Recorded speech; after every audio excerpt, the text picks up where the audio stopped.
Part 4, Dialoguing with Other Traditions.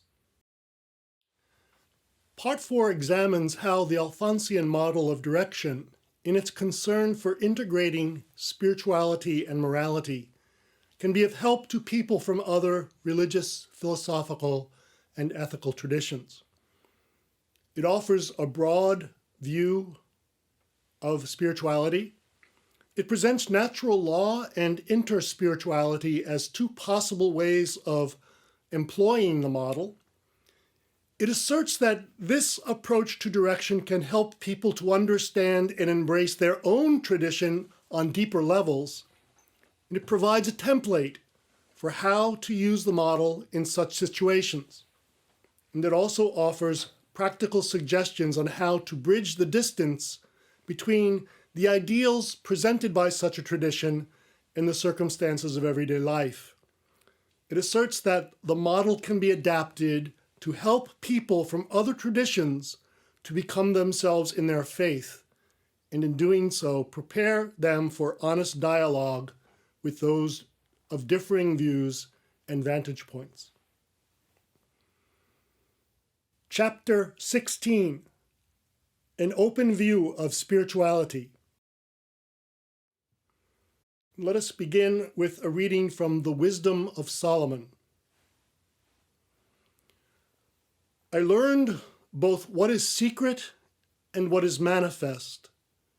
For wisdom, the fashioner of all things, taught me.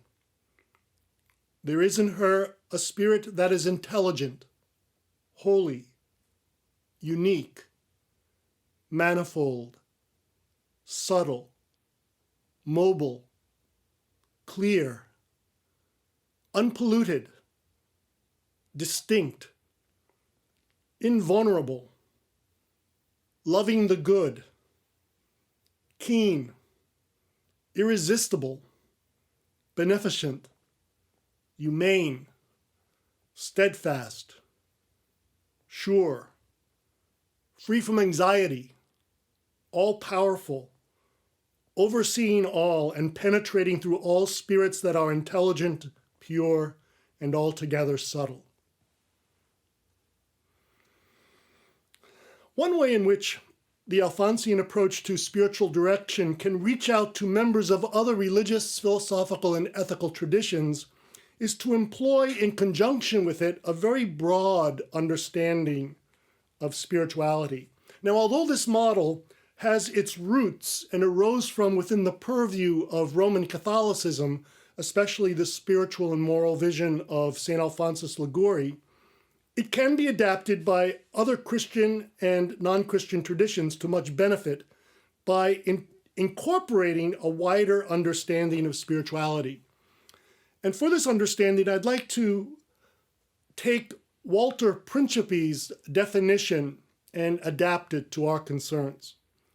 Principi says, spirituality is the way in which a person understands and lives within his or her historical context that aspect of his or her religion, philosophy, or ethic that is viewed as the loftiest, the noblest, the most calculated to lead to the fullness of the ideal or perfection being sought. Now, the great strength of this definition is that it is very, very broad and can apply to almost any religious, philosophical, or ethical tradition. Its weakness, however, is that its failure to emphasize the social or communal aspect of our human makeup in the concept. So if the words or group were added at appropriate places, it would become much more serviceable to the needs of the direction model outlined in this course. So let us tweak his definition by adding the word group. It would go like this: spirituality is the way in which a person or group understands and lives within his or her or their historical context, that aspect of his or her or group's religion, philosophy, or ethic that is viewed as the loftiest, the noblest, the most calculated to lead to the fullness of the ideal of the perfection being sought.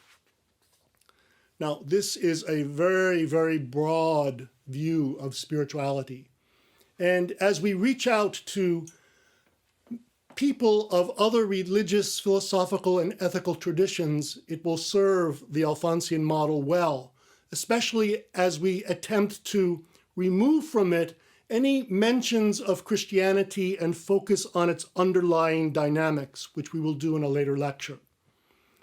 Now, in addition to this very helpful definition of spirituality, a very broad and open, we may say all-embracing understanding of spirituality, Principe also reminds us that spirituality has three different levels.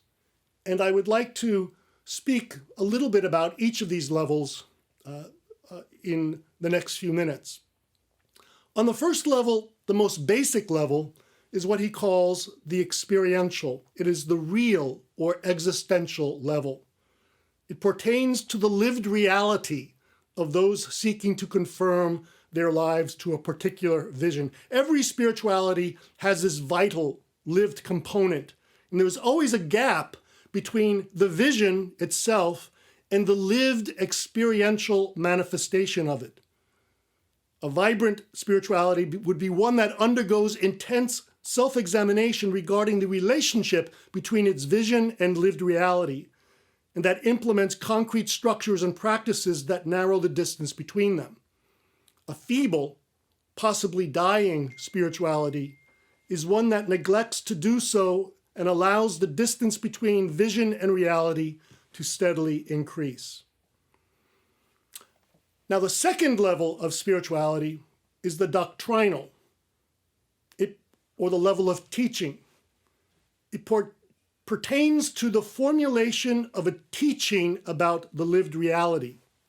Such teaching arises as a result of extended reflection on the experience of those who have embraced a particular spiritual tradition. It seeks to concretize that experience through structures and practices capable of communicating that experience from one generation to the next. Religious, philosophical, and ethical traditions are handed down through time as a result of such teachings. And we are familiar with these sorts of teachings. The Gospels, for example, are the teachings of Christ reflected upon and written down by his closest followers in the earliest generations of Christianity. Similarly, the Rule of Benedict is a moderate monastic teaching that sought to temper the rigors of early monastic asceticism and emphasize the cenobitic or communal aspect of this particular call. In like manner, the Catechism of the Catholic Church itself is an attempt to bring together in one place the various doctrines, teachings of the Church, so that members of the faithful could have more easy access to them. So the level of teaching is based on deep reflection on a person's or group's lived experience and formulated into teachings and structures that help pass the faith on, the ideal on, from one generation to the next. Now, the third level of spirituality is that of the analytical, or as Principe says, it's the study by scholars of the first and especially the second levels of spirituality.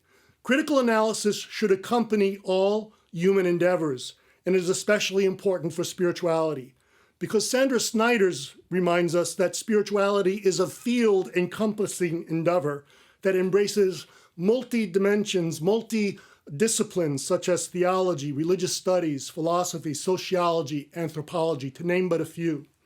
So it's important to recognize that the level of study of experiential level of spirituality and the level of teaching is something which is very, very important for refining and developing a tradition.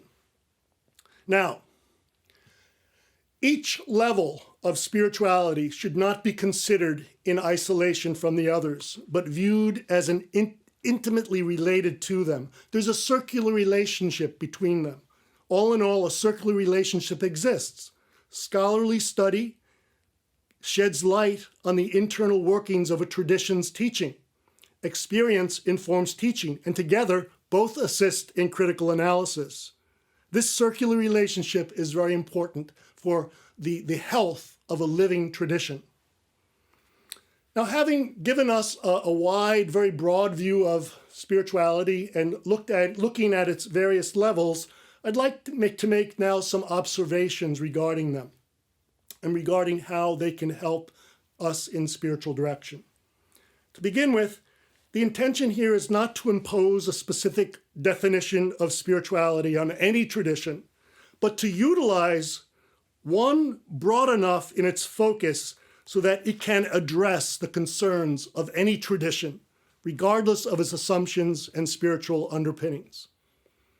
Also, in the light of this definition, the director should encourage the directee to get in touch with his or her deepest values and then identify the specific dispositions that would enable him or her to enact them in daily life. Once the directee has identified and named these deepest values, the director should then encourage him or her to reflect on how they manifest themselves in his or her daily life. And then, once the directee recognizes both the manifestations and the gaps in the realization of his or her vision of daily life, the director should encourage him or her to look at his or her positive feelings regarding them. Such effective sharing should give the directee a deeper awareness of his or her spiritual needs. Helping someone to identify his or her values, feelings, and needs ultimately leads to the question, what is the next step? From beginning to end, the director and directee should converse with one another in an atmosphere of revered silence. Throughout the direction process, the director should keep clear the distinction between the first and second levels of spirituality. Keeping these levels clear help the directee to probe more deeply his or her own experience of the tradition that he or she has embraced. And since the three levels of spirituality are interrelated, the director should encourage the directee also to learn as much as possible about the particular religion, philosophy, or ethic that he or she espouses. And finally, both the director and directee should be aware that no definition of spirituality and no exposition of its various levels will ever be exhaustive. To conclude, this presentation adapts a broad understanding of spirituality to a model of spiritual direction to make it relevant for the adherents of other religious, philosophical, and ethical traditions. These concerns normally span a wide gamut of values, dispositions, character traits, and actions. A broad, universal understanding of the nature of spirituality should enable directors to enter into dialogue with a much wider audience. In the next lecture, we will examine the various dimensions of how the common humanum of human nature can offer yet another way in which this particular approach to direction can be adapted to other religious, philosophical, and ethical traditions. And let us conclude with some reflection questions. What are the strengths of having a very broad definition of spirituality? Are there any weaknesses? How can such an understanding of spirituality be put to use in the direction process? How do the three levels of spirituality interrelate? And how do they interact in the direction process?